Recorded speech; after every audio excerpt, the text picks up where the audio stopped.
ओम नमः शिवाय। प्राचीन भारत में जब दुनिया आज जैसी नहीं थी, तब एक भूमि थी जो रहस्यों से भरी हुई थी, जहां देवता और ऋषि मनुष्यों के बीच विचरण करते थे और जहां हर पर्वत, हर नदी, हर वृक्ष की अपनी कहानी होती थी। आज मैं आपको एक ऐसी ही कथा सुनाने जा रहा हूं, एक ऐसी कथा जिसमें महान ऋषि अगस्त्य और विशाल विंध्याचल पर्वत का प्रसंग है। यह एक ऐसी कथा है जो हमें सिखाती है कि सच्चा महानता ऊंचाई, शक्ति या अभिमान में नहीं है, बल्कि एक उच्च उद्देश्य की सेवा में है। तो बैठिए मेरे प्रिय श्रोताओं और सुनिए वह कहानी कि कैसे ऋषि अगस्त्य ने विशाल विंध्याचल पर्वत को झुका दिया ताकि पृथ्वी पर संतुलन कायम हो सके।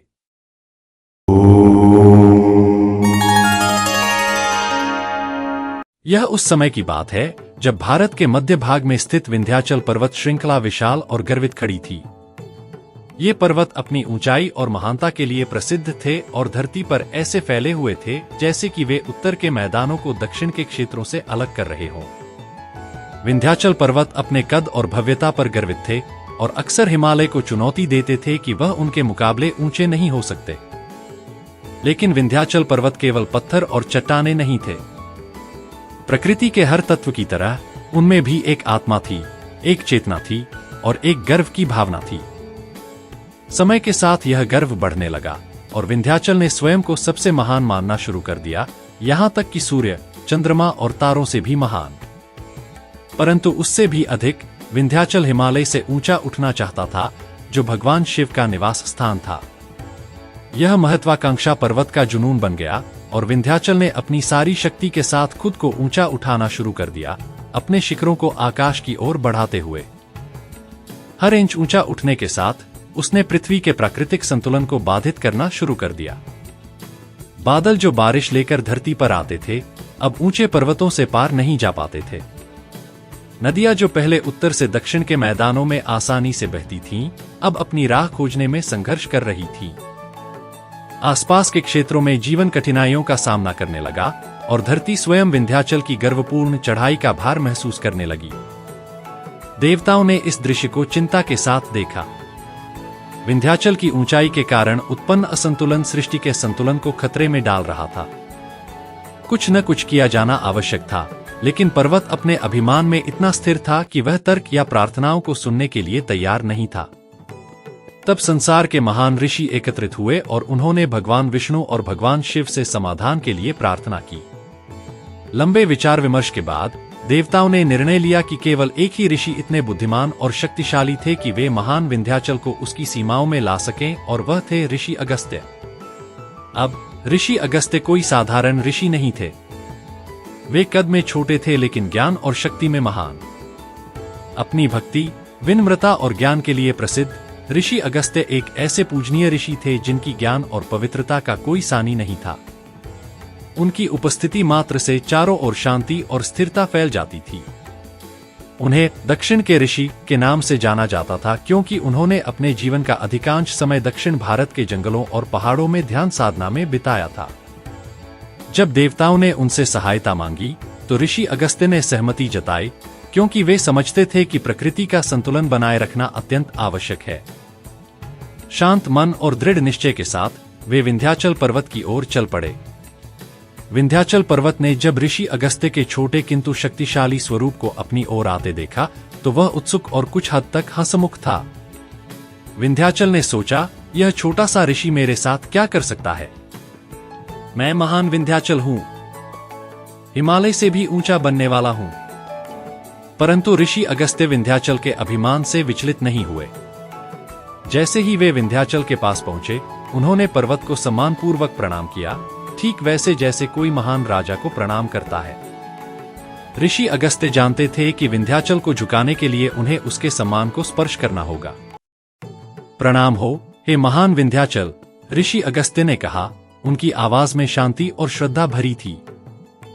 मैंने आपके बल और सुंदरता के बारे में बहुत सुना है। वास्तव में आप अद्वितीय हैं।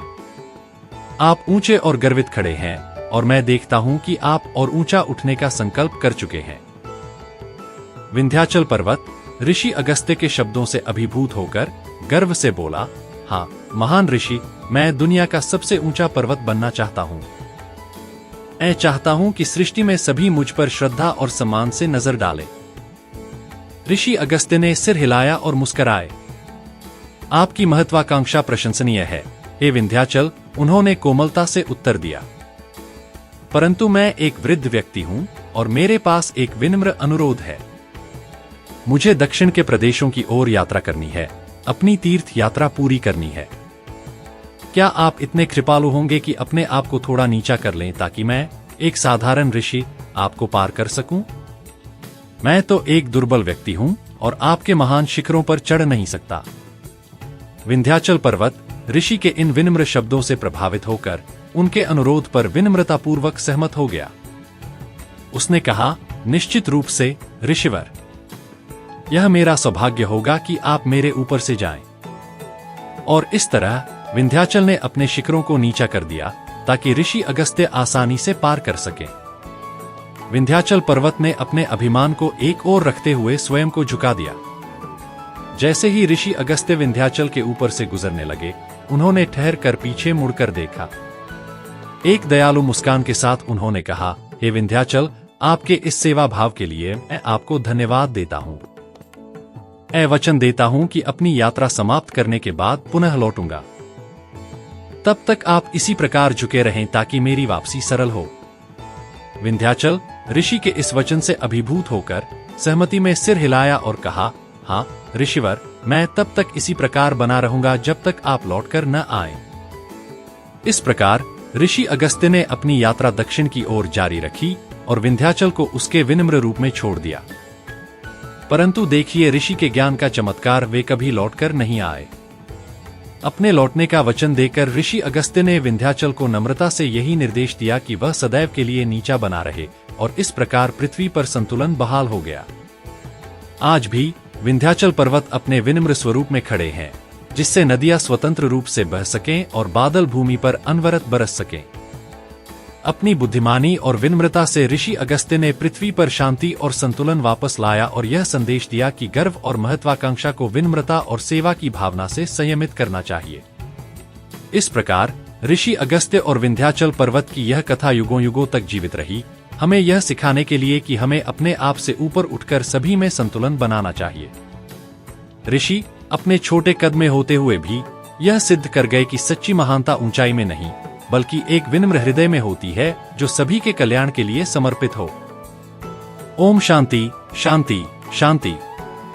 ऐसे और वीडियो देखने के लिए और भारतीय संस्कृति की महानता को पुनर्जीवित और फैलाने में हमारी मदद करने के लिए कृपया लाइक, शेयर और सब्सक्राइब करना न भूलें।